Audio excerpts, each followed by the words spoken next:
Babesizweni siyabonga. Sibonga umusa wakho. Sibonga ukuthi nakuba kubandile namuhla sagodola usigcinile. Sibe nesabatha elimnandi sesize singena kulesikhathi esikusona. Siqhubekisele phambili usibonisa uthando lwakho. Usiphakamise, usiqinise. Amen.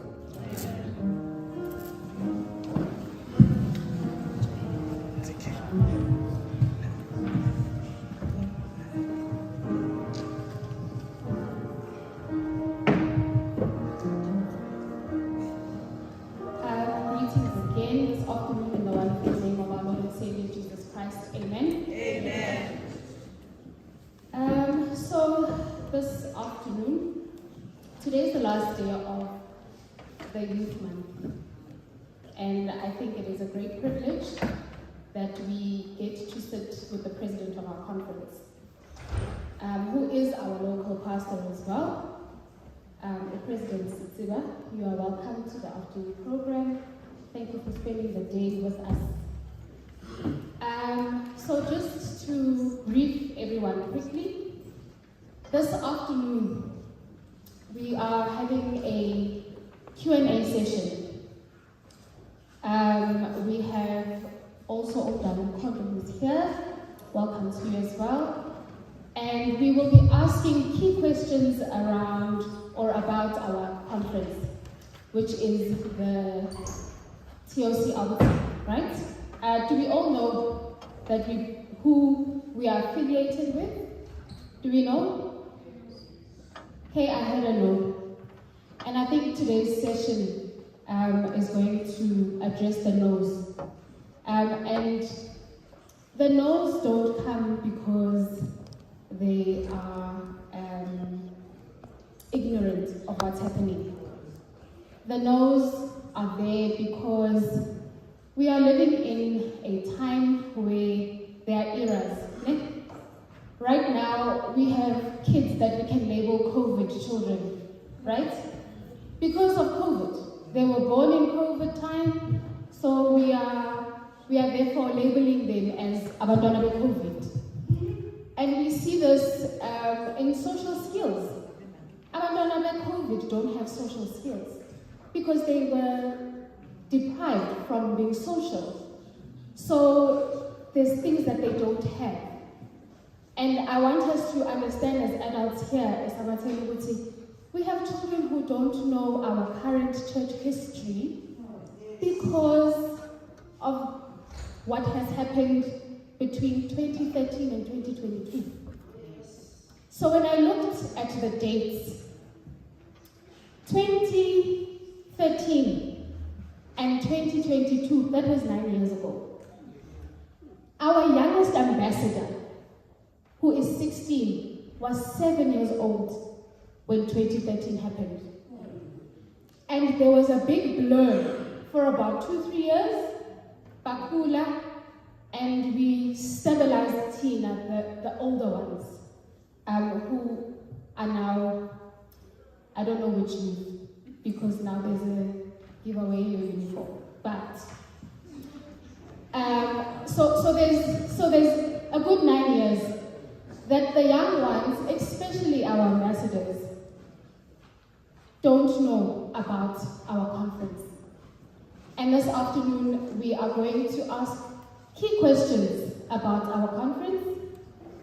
And those questions will be directed to our president, and I think Umdala Mkondo will also pitch in here and there. So, President, now this is for you. As I said, that between 2013 and 2022, it's been 9 years. And I already said, our youngest ambassador was either in grade R, or grade 1, or grade 2. There's no comprehension there, very minimal. For them, it's just a change of scenery. That's all it is. But now they are at an age where they need to understand why we are here. They need to know why we are here. so that they can understand where we are going ultimately as a conference. So some are born in the church, some have come with friends to the church. Now I'm being specific to this church. They have come with friends, some have come with parents, but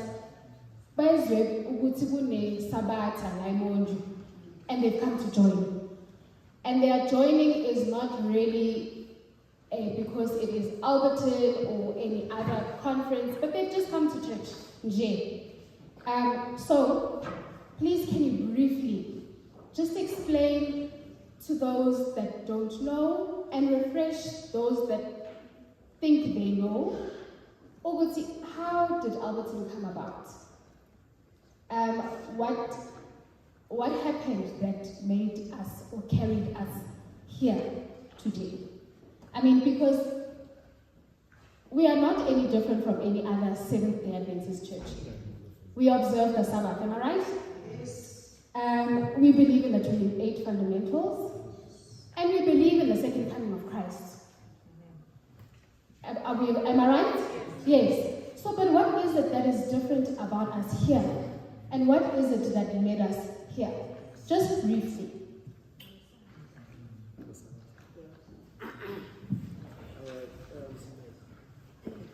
It's a difficult question to answer. Difficult question to answer. Difficult question to answer. All right. I think from the beginning, we are not where we are by design, by our own design, but we are where we are because of our own resilience. We just like the creation as we see today. There was a big explosion that actually was a result of the inability of some people to contain the agitation of creative force that was happening in the Transformation Conference. So it resulted in a big bang. That big bang was a session of 2013. Now, we have been saying that has been wrong, and we went to court in 2018. We got the judgment that that was wrong, and it's wrong. So that was deep corruption in the church that we did not see by then, which over time it's more clearer than the color of the rainbow. And yeah, that caused this whole thing. So the people, churches in Alberton are the churches that remained when all other churches were devoured by the elitist movement of LFM. We remained. So we can say the Masala,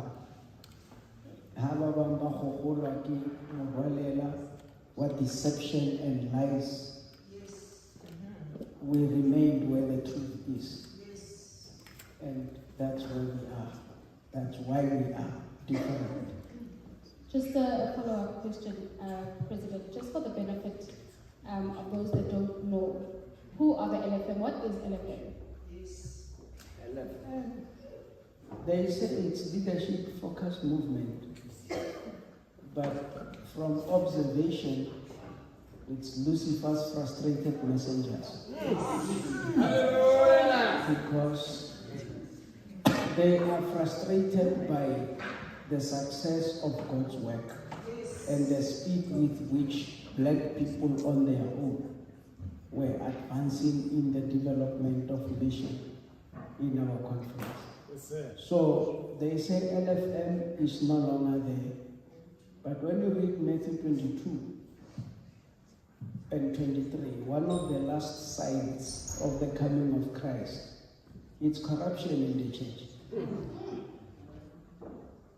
The evil servants hate the good servants. And it's one of the signs of the coming of Christ.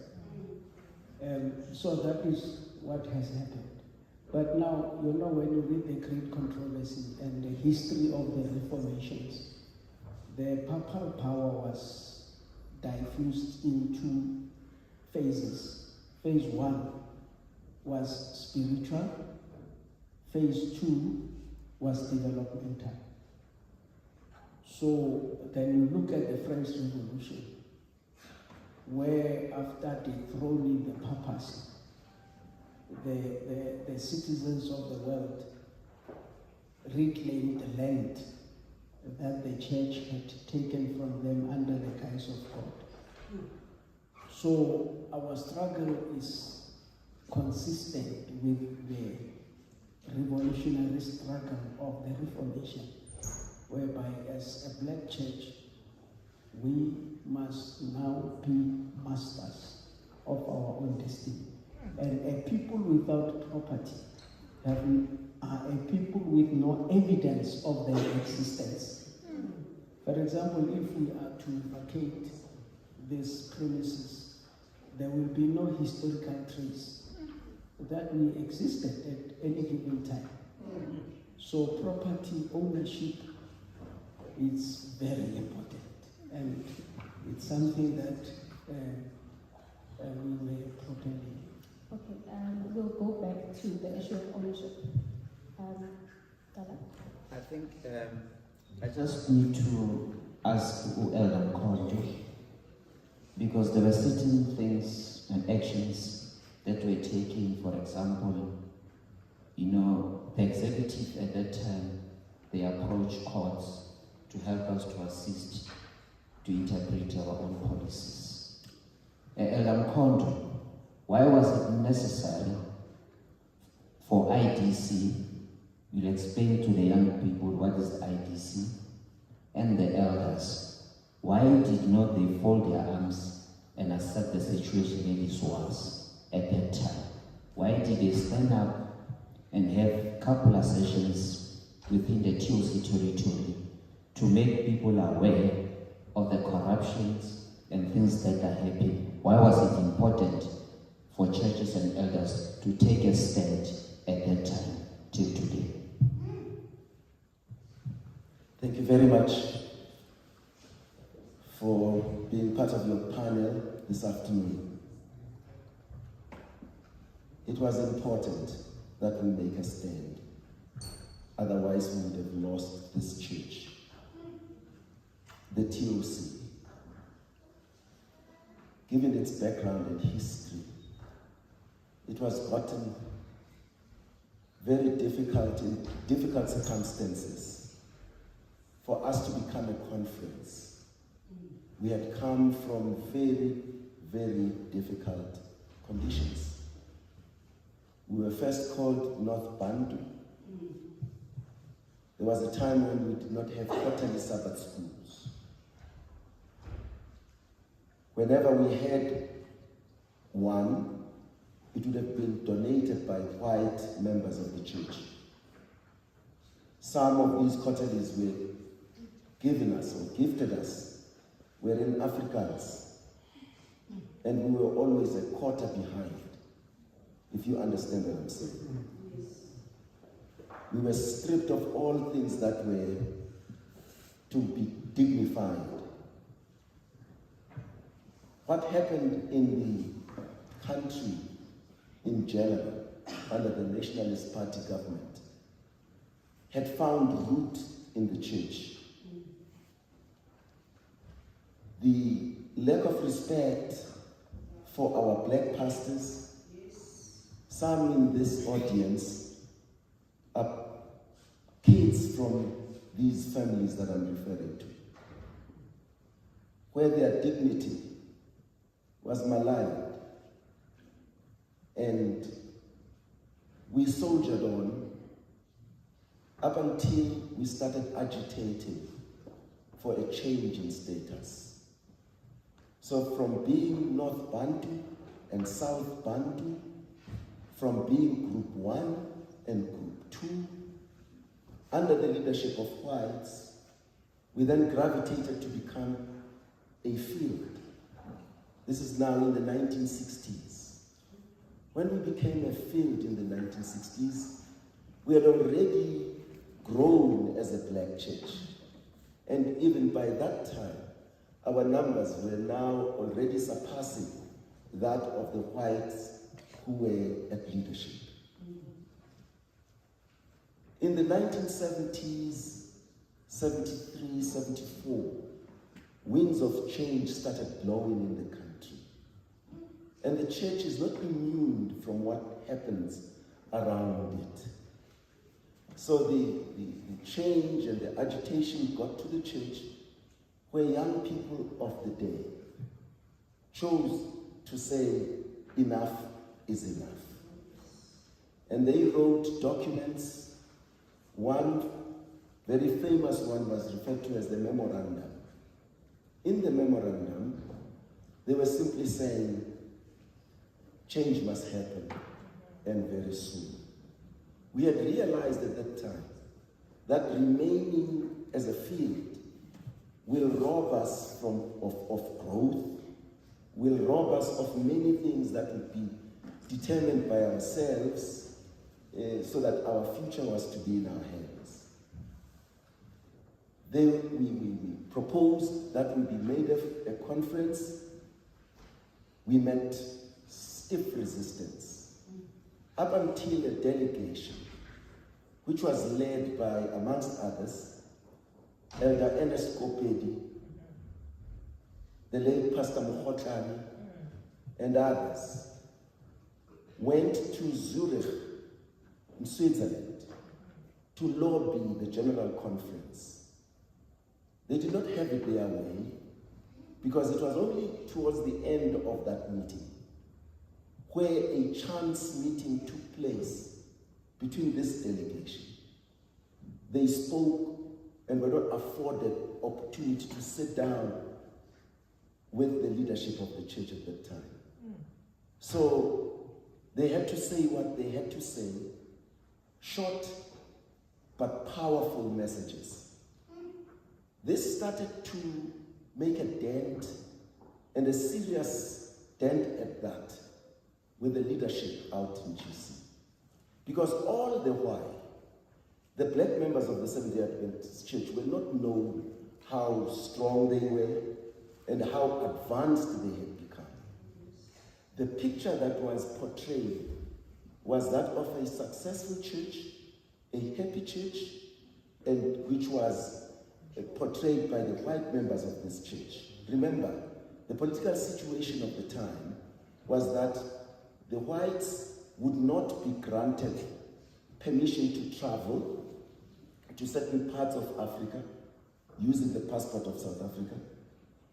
The sanctions were already biting. So to use us, they made us report directly to the General Conference. Do you understand that?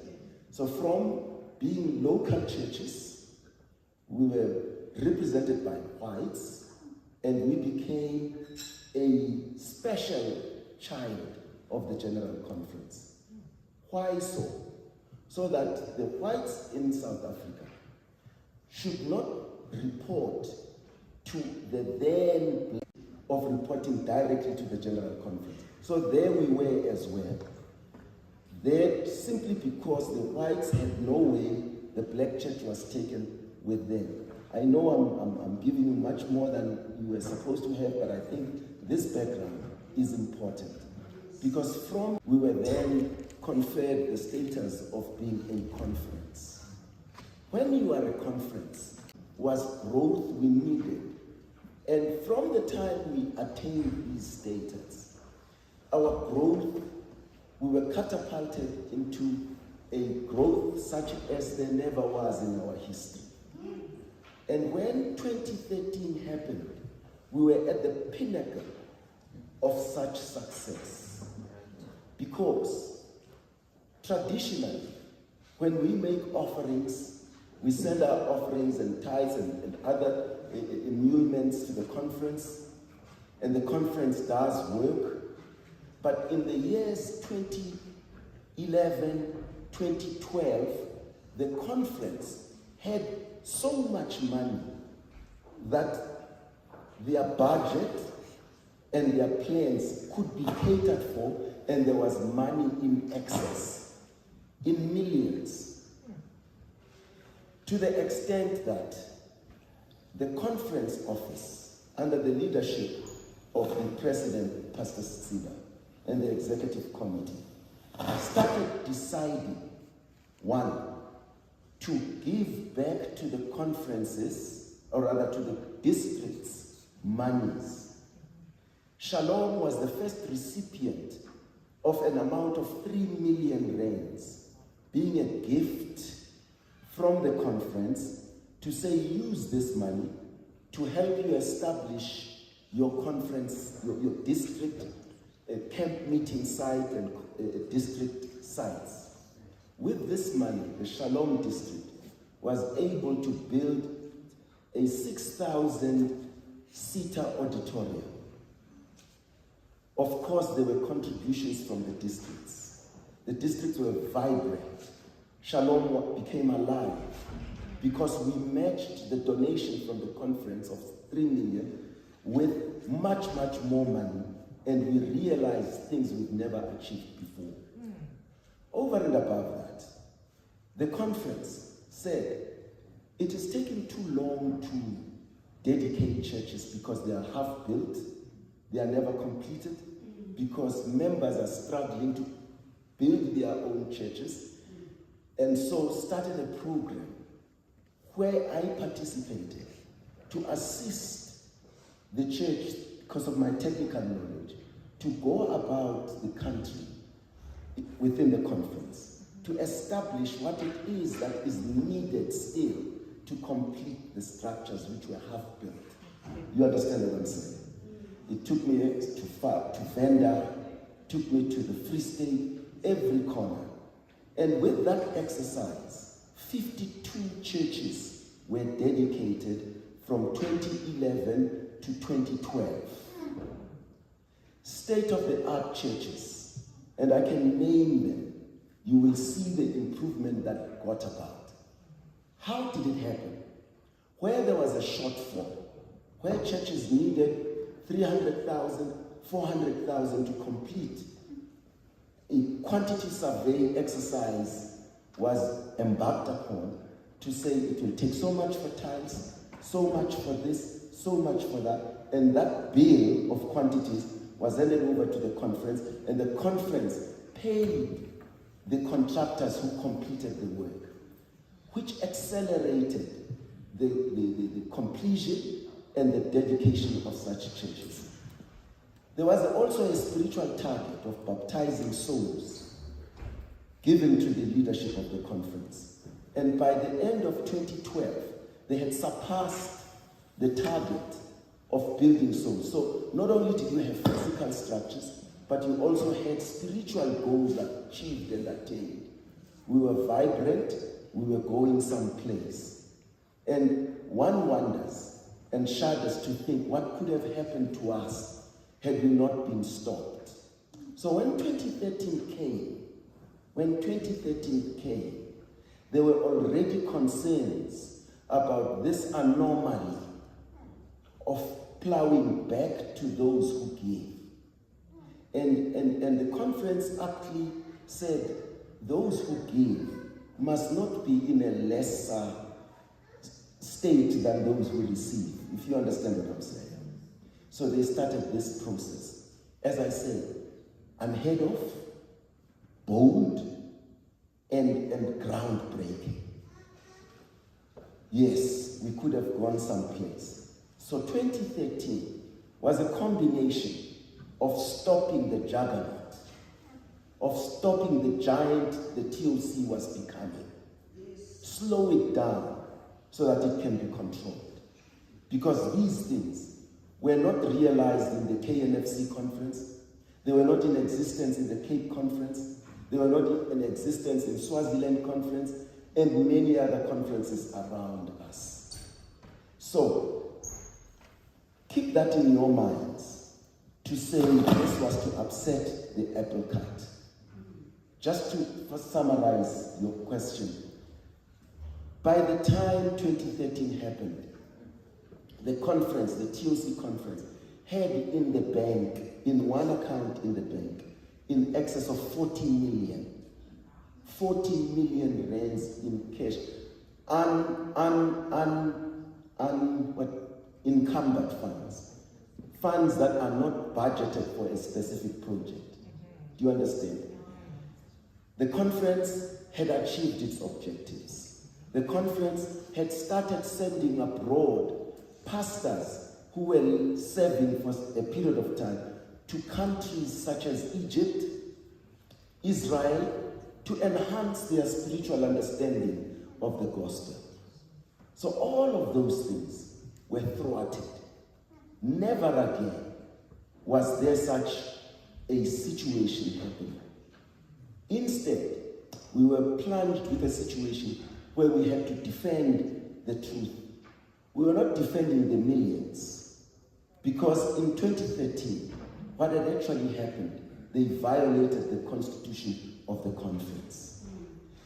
In Article 2 of the conference, of the constitution of the conference, Section 2, if you read from 1 going down, it stipulates what must happen in special meetings of the church. Okay.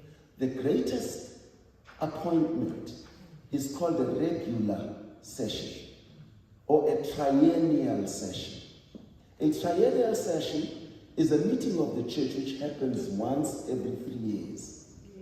In that meeting, records of performance of the officers and the executive committee are reviewed.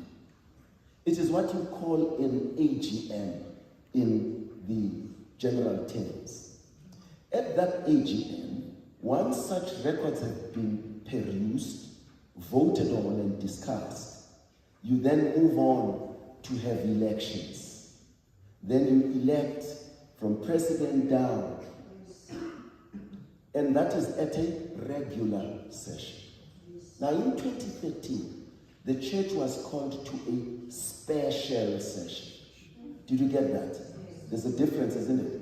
A special session is a type of meeting which happens, it can happen more than once. It is driven by a specific burning need which cannot be covered by the executive committee, who is also vested with authority to can pronounce on certain things between sessions.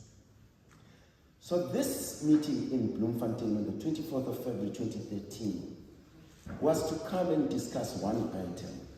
The one item that was to be discussed was the Western Farm. And the agenda circulated to churches read to come and receive the report of the Disvilma Western Farm. One agenda item. And in that meeting, the chairman of the meeting, according to that notice, was going to be the president of the union. And the president of the union at that time was Pastor Litshedi. The constitution of the TOC, in Article 6, dare I say, 5 or 6, you remind me, President, but it stipulates that the chairman of all meetings, Article 6, the chairman of all meetings of the TOC shall be chaired by the president of the TOC. The notice had also had Pastor Trevor Bunene, to be the secretary of the session on the 24th of February 2013. Yet we know that Pastor Bunene was not vested with such authority, because this is the preserve of the secretary of the conference, who is Pastor Sehopa. So already there, you started dealing with violations of the Constitution. Number 3, the meeting was being called by the union. And yet the Constitution says the session of the TUC shall be called by the Executive Committee of the TUC. Do you get that? Another violation. When you go on further, you will confirm that indeed these are the reasons why we went to court and we got judgment on the 28th of March 2018, which judgment was issued by Judge Diepenar, who in the judgment, having read the papers, alludes to these facts, that there was a serious violation of the Constitution of the TUC. Hence, we were pronounced winners. Did we rush to court after these things? No, we did not. What did we do? We went, the conference wrote to the SID and said, what has happened in Bloemfontein is a violation of the Constitution. Remedy that violation. They were given a chance, they did not do it. We wrote to the General Conference, nothing happened. I was deployed. There's a notorious picture where I am pictured with the General Conference President in Cape Town. Some of you must have seen it, it went viral. I had stalked him on the occasion of a meeting that was happening in Cape Town, and he was not aware that I would be deployed by the conference to go and lobby him and present to him documents of violations and concerns we were having. So the General Conference President got to know years before we went to court about our grievance, and still nothing was done about it. To the point when we went to court finally, it was the last resort, it was the only remaining option after all has been done. We are given such dispensation in the Bible, that once such ground has been covered, we can then approach courts to be able to remedy what could not be remedied. So we went to court, it's now history that we went and won. So we sit here being victorious from that court. But did we go about boasting and beating our chest because we won against the General Conference, we won against the division, we won against the union, we won against TOC Orange Grove? We did not do that. We did not parade such a victory. We are humble even as we speak about what we managed to pull from that side. All because truth was on our side. Why was it necessary that we oppose such? I had said earlier, we would have lost this church. The constitution of this church would not have meant anything. And the many years of struggle of our founding fathers who brought this conference to be would have been reduced to nothingness. Thank you very much. Thank you. President, I've heard Elder Konza speaking. I have a question here. There's been some saying that there was a court session that took place, and it stated that there should be a session that needs to take place. There could be a young person sitting here and asking a question.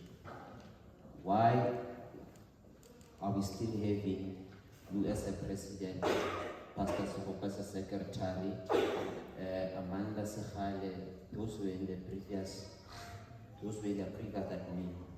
There could be someone saying your executive is refusing to relinquish power. Is still holding on to power.